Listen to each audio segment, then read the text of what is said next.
This year marked the 10th anniversary of the 2011 Joplin tornado that ripped through the area, killing 160 people.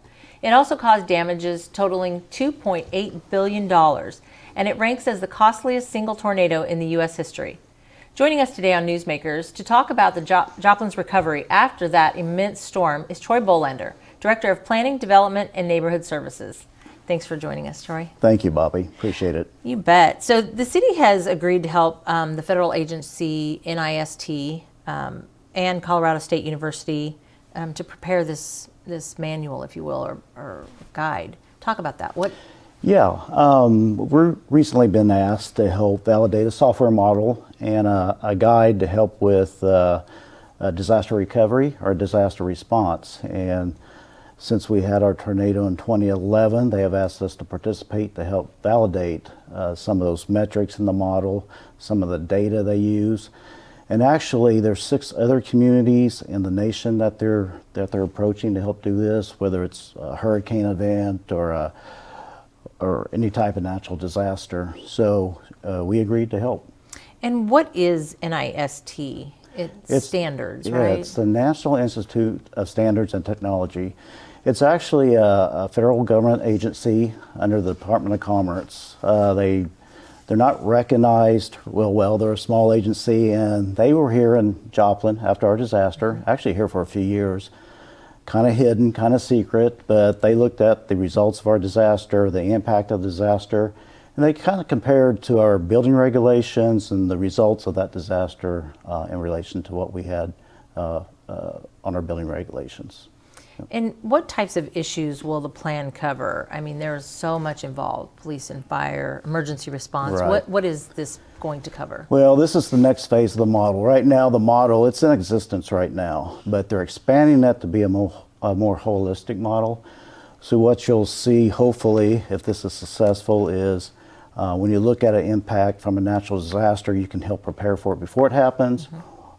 Especially in the decision making, because Missouri Southern knows they helped house displaced residents. Mm-hmm. We didn't know how many that was going to be. Now you may have a model depending on where in town this hits.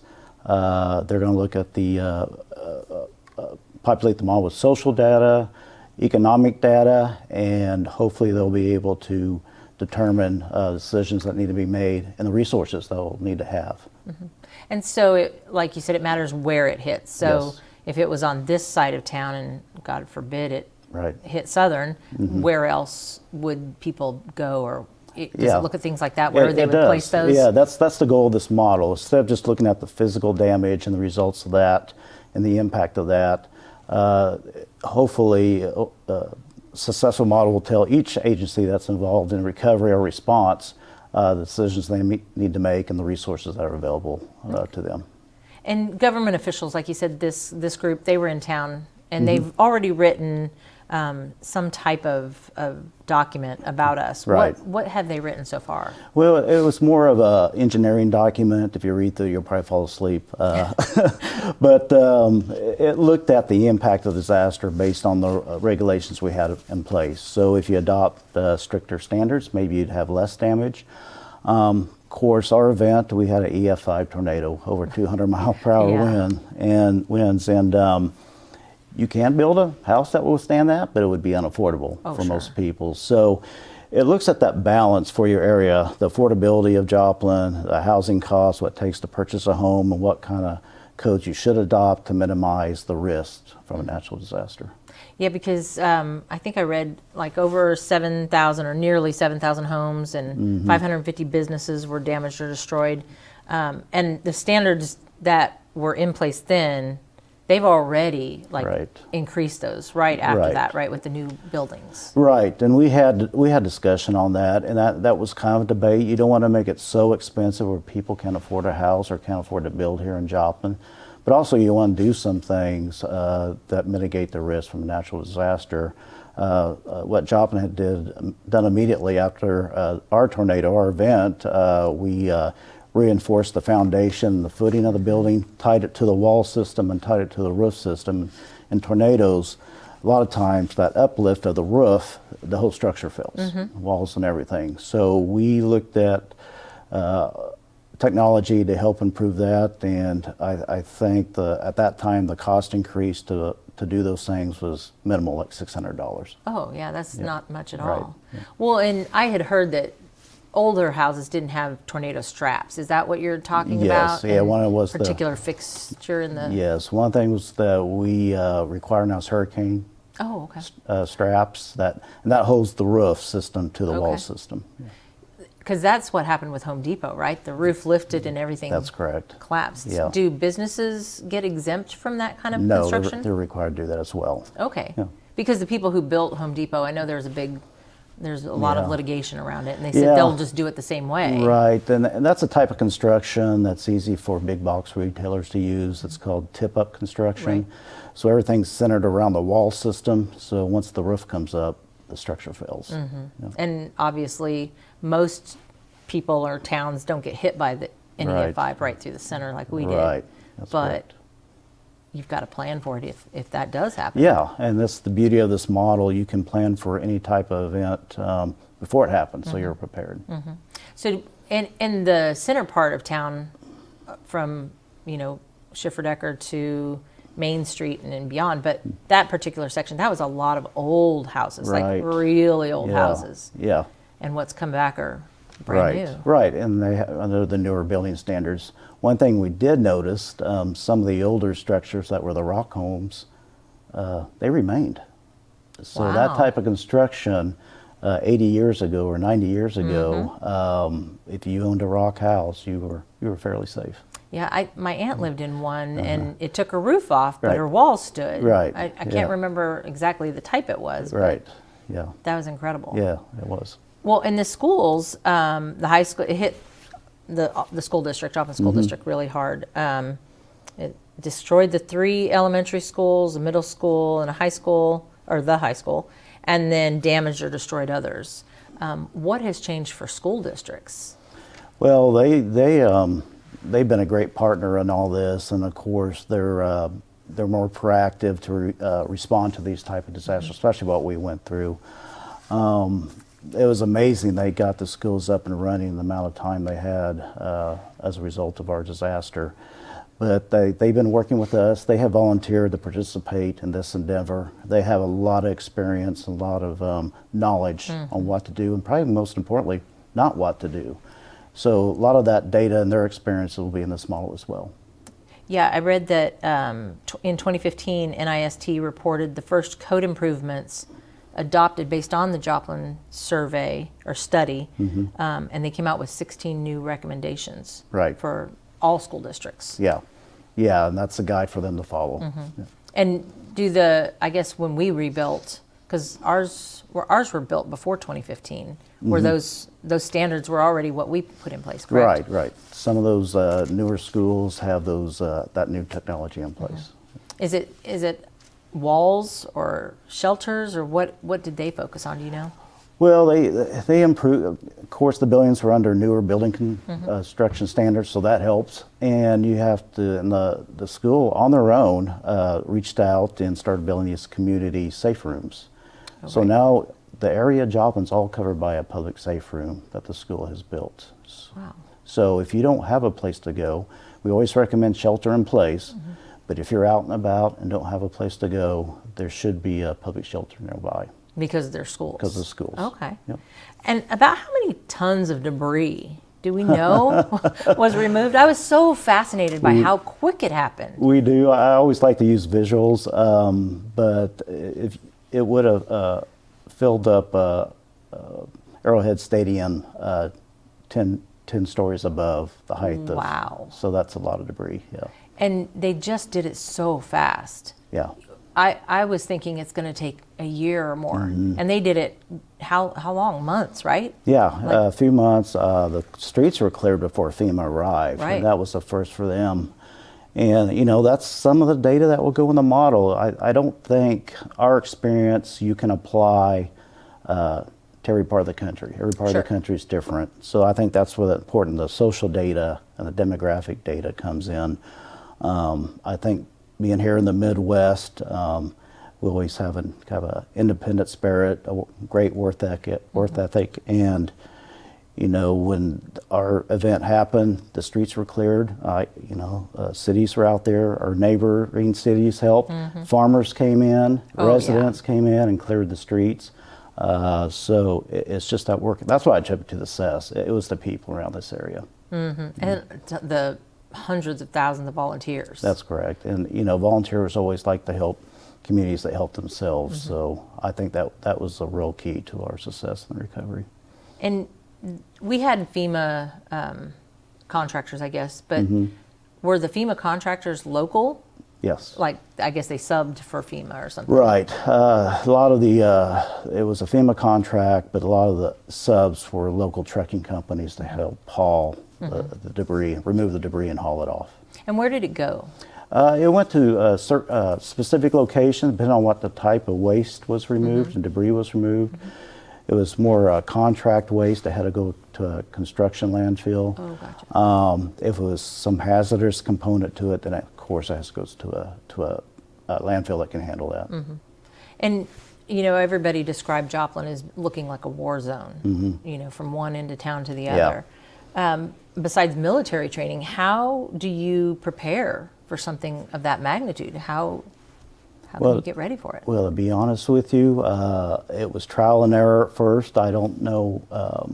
Looking at the devastation, I thought, oh my gosh, how do you respond to this? But I think with our experience now, and hopefully if we can pay it forward by helping complete this model, they'll help communities do that, be able to respond before it happens. So you could run a scenario if you had this event in this part of town of this magnitude, then it'll give you ideas or give you recommendations on what to do. Because, if you haven't been through it, you spend a lot of time just trying to figure out how to respond and how to do it successfully.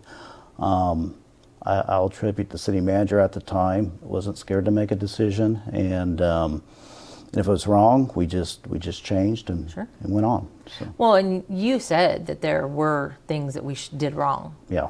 But there's so much that went right as well. Yeah, and I attribute that to we just had a great community, great agencies, the faith-based organizations, the nonprofits, and our citizens. That was the key to the recovery. And I mean, besides going through it, do you suggest towns go through drills? Like, how would you make a scenario where you would have to respond? Yeah, I mean, you don't have to wait on this model to be perfected, but from I'm in the planning department. From my perspective, it'd be great if you could just look at different sections of town, make sure you keep track of the demographics and the economics of it, and then maybe run a scenario where this much is damaged, or at least a number of people are displaced. Where do they go? Where do you set them up temporarily to house them? Because you need housing and shelter, and food is the immediate impact that you need to address. So those are the same things we look at. Communities can do that right now, but hopefully if we can perfect this model, that will help make those decisions for them. And medical care. Yeah. We had the two hospitals nearly side by side. Right. And luckily it was only one that was hit. I say luckily, it's not luck at all, but Yeah, that was a major concern. You don't realize, you just in your mind don't think that's going to happen, and then imagine if both hospitals were destroyed. Yeah. We would have been a pretty terrible situation. Absolutely. Yeah. And how can you prepare for power outages? Is that part of this? It is. All utility companies have agreed to participate in this. We're going to pick their brain and look at their experience and what they did, and again, what maybe they shouldn't have done, and hopefully we'll learn from that as well. Yeah, and you had said some things went wrong. What went wrong at that time? Do you have any specifics? Well, I mean, just one that kind of stands to mind is we try to protect our neighborhoods to keep people from vandalism or going in and stealing, looting, and at that time we set up basically security and only one way in and out. Well, after disaster, people want to get to their homes. Oh, absolutely. They want to see the damage. They want to collect what they can, their keepsakes especially. And we just ended up saying, okay, just go in your neighborhood and we'll secure it the best we can. So, Yeah, and so many people, because of the location in our particular incident, so many people that worked in public service, the police department, fire department, their houses were hit. Right. Reporters. Yeah. I worked at a local TV station. Yeah. And probably, 4 or 5 of our reporters lived in those apartment complexes there at 20th and Connecticut. Yeah. I mean, they just did their job, though, soldiered on. They did, and that was the great thing about it. And I wasn't directly impacted, but those people who held their lives upside down, their homes destroyed, and still came to work. And that's a tribute to this community, serving others first. So. Well, and you were working for the city at that time. Does this model, I don't know if it does, but have anything to do with, taking care of yourselves and mental health, like after the fact? Nothing's in there for that right now, but I wish it was. Yeah. Well, what did you experience? Do you have any kind of like trauma or PTSD? Because you had to be in it all the time. I did specifically. I mean, it does affect you mentally. It does wear you out. I was more on the recovery side instead of the response side. My department says I'm in planning. But it is a marathon. So you're right. You do have to take care of yourself because it's a long journey. You can't spend all your energy at first. Right. Because it's going to go on for several years, at least the recovery portion. Yeah, and we're 10 years in, and there's still new things popping up. Yeah. What is the goal? Or is there an end point? Well, I've tried not to. I don't want to be known as Joplin as that had the tornado. Right. I think we're to the point. I think everyone's ready to move on. But you're right. There's some things that pop up. I think we can't forget it. We lost many lives. But I think a tribute to them, we can make our community much better, and that's our goal right now in planning. Is we don't want to build back the same, but we want to make our community a lot better, more attractive, and viable and competitive in the future. What are some of the specifics that we're looking at here for this plan? Yeah, this plan right here, it's the economic data specifically they need, and also the hospital data, and even what MSSU experienced with they housed displaced residents and how they handled that. Some of the new projects that we're proposing to become a more viable community and competitive community is the broadband connectivity. We actually were discussing that prior to COVID, but as you know, when COVID came to be, that became an important issue, especially from an educational standpoint, telehealth or working from home, and we did find that Joplin wasn't prepared for that. So those are some of the things we'll be looking at in this model as well. Well, in telecommunications, that was a huge thing at that time. Everybody did everything by cell phone, but you don't realize how much, right. And I worked in Kansas at that time, so we could get calls in, but we couldn't make calls to Joplin. Text messages were spotty at best. Yeah. I mean, it was tough. It was terrible. It was terrible for us. One of the lucky things, I guess you could say lucky, is, we were transferring to the new technology. A lot of our crews were starting to use phones for communication, but we still have our CB system. Oh, right. And that worked. And that's primarily what we used. The old technology saved us, at least from in the communication realm. And that seems like the case a lot of times. Yeah. The cell phone companies brought in portable towers. Yeah. Is that part of what we cover in this? It will be. They will be talking to those the telecommunication companies as well, providers, to see what they did and how they handled that event. And what's the most important takeaway from this? If anything, if we can help another community prepare and be more efficient, not only in the response but the recovery, that is the goal. Oh, yeah. Yeah. A lot of times we spent so much time just trying to make sure we're making the correct decision. No one knew what decision to make because this never happened in Joplin. Most people had never been through it. So if we can take our experiences and share it with others and have better outcomes, or an easier outcome at least, that's the goal. Yeah. Moore, Oklahoma, I read is another community that's actually been hit 3 times. Yes. and nearly the same path. Yeah.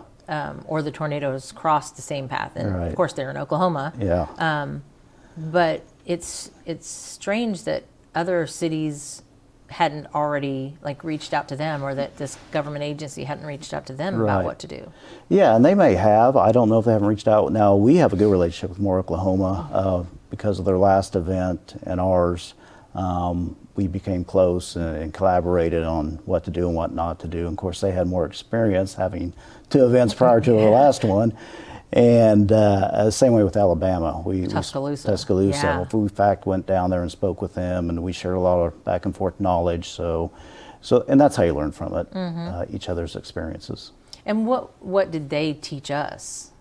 They, one of the things that they had done very well, it was more of an economic development program that they reached out to their businesses pretty quick, and they had a handle on how much was damaged. And our chamber, who handled our economic development recovery, did a great job. The trouble at first was trying to find who was impacted by how much. So we took a lot of time, or chamber did, reaching out to them, getting that data. So if we had that in the model already, it'd be instant information, or at least outcomes that we need to do. The business community really rallied. They did. I mean, every effort was put into that. Right. Have you seen the businesses and I guess residents too, for that matter, come back in the large numbers that they left? We have. We were above our population level pre-tornado. Oh, In fact, that took about, I think, 3 or 4 years, so it came back rapidly, and that was a major concern for us. We had even spoke with communities that were impacted by Hurricane Katrina down in the New Orleans area. That was bad. And they were saying, even at that time, they still had 30% population loss, and that worried us. We thought, oh no, how long is it going to take to get our population back, jobs back, businesses back? But I think that was a little different scenario when you look at the history. Some of those communities that were experiencing that were losing population prior to their event, and whereas Joplin was growing. And I'm happy that we continued to grow even after the event. We lost a significant portion of our residents because they had to find housing. They left town.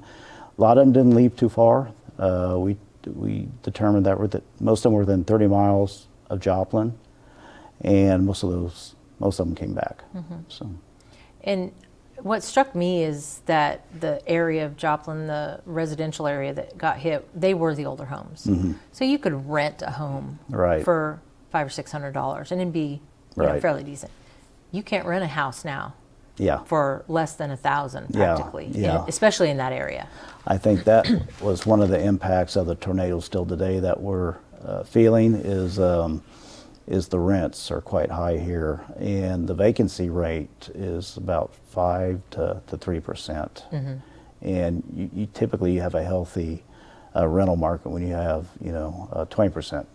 Right. 15% vacancy rate. So it's that demand, supply and demand. So I think that's one of the issues we need to address as a community to make sure we have enough affordable rental units. Because you're right, today it's hard to get a good rental unit at an affordable price. Yeah, mortgage rates are so low. Yeah. And you would think that rental rates would, It's not the case. But no, it's almost like a little bit of price gouging, in my opinion. Yeah.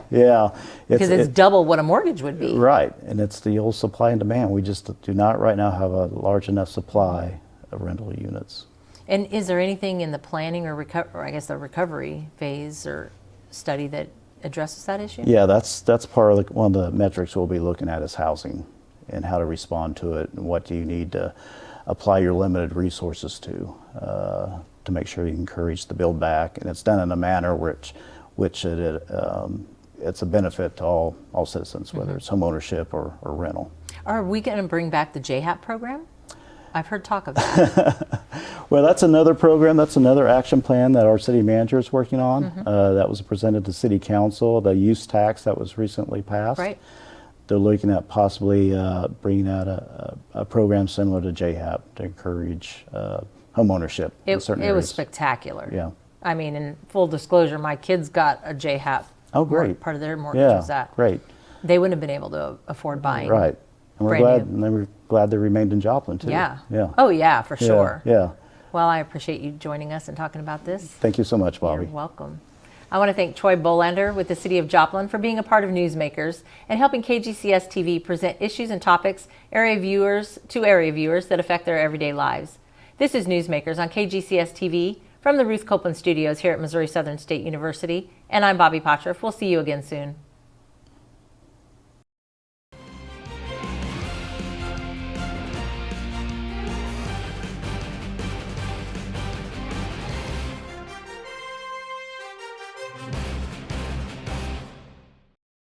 Missouri Southern State University Department of Communication, where information and experience opens doors you can never imagine. The mission of the department is to investigate, create, and spread information to a global public using a wide variety of communication and media channels.